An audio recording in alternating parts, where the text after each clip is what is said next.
The world is filled with men and women seeking pleasure, excitement, novelty, seeking ever to be moved to laughter or tears, not seeking strength, stability, and power, but courting weakness and eagerly engaged in dispersing what power they have.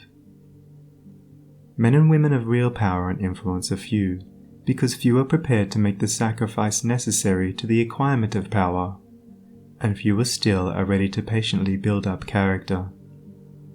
To be swayed by your fluctuating thoughts and impulses is to be weak and powerless. To rightly control and direct those forces is to be strong and powerful. Men of strong animal passions have much of the ferocity of the beast, but this is not power.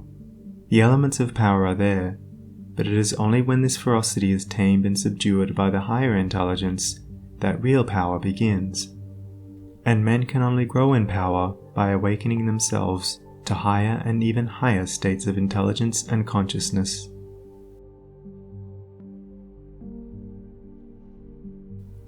The difference between a man of weakness and one of power lies not in the strength of the personal will, for the stubborn man is usually weak and foolish, but in that focus of consciousness which represents their states of knowledge.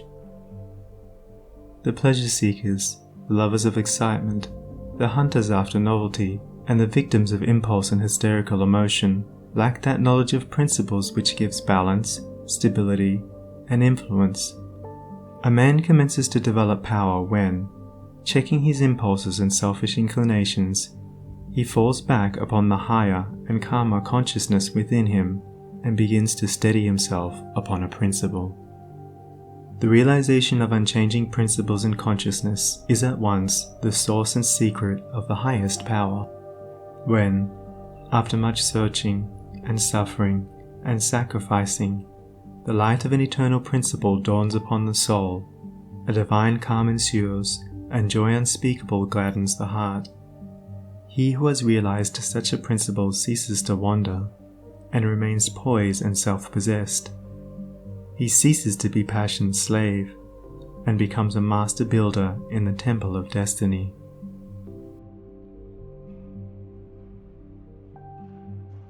The man that is governed by self, and not by a principle, changes his front when his selfish comforts are threatened. Deeply intent upon defending and guarding his own interests, he regards all means as lawful that will subserve that end. He is continually scheming as to how he may protect himself against his enemies, being too self-centered to perceive that he is his own enemy. Such a man's work crumbles away, for it is divorced from truth and power. All effort that is grounded upon self perishes. Only that work endures that is built upon an indestructible principle. The man that stands upon a principle is the same calm, dauntless, self-possessed man under all circumstances. When the hour of trial comes, and he has to decide between his personal comforts and truth, he gives up his comforts and remains firm. Even the prospect of torture and death cannot alter or deter him. The man of self regards the loss of his wealth, his comforts, or his life as the greatest calamities which can befall him. The man of principle looks upon these incidences as comparatively insignificant, and not to be weighed with loss of character, loss of truth.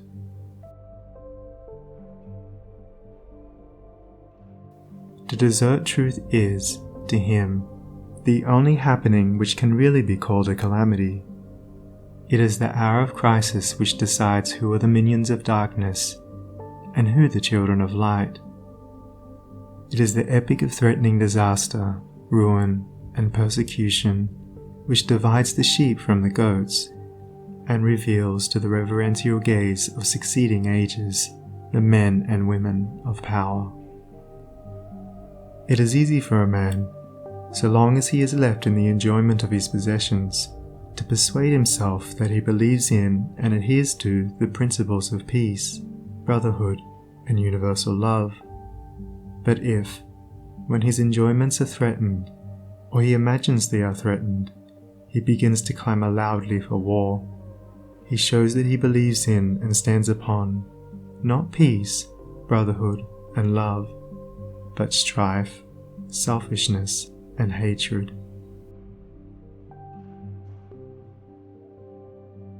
He who does not desert his principles when threatened with the loss of every earthly thing, even to the loss of reputation and life, is the man of power, is the man whose every word and work endures, is the man whom the afterworld honors, reveres, and worships. Rather than desert that principle of divine love on which he rested, and in which all his trust was placed, Jesus endured the utmost extremity of agony and deprivation, and today the world prostrates itself at his pierced feet in rapt adoration.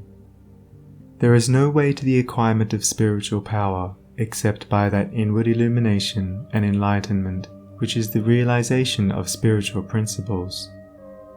And those principles can only be realized by constant practice and application.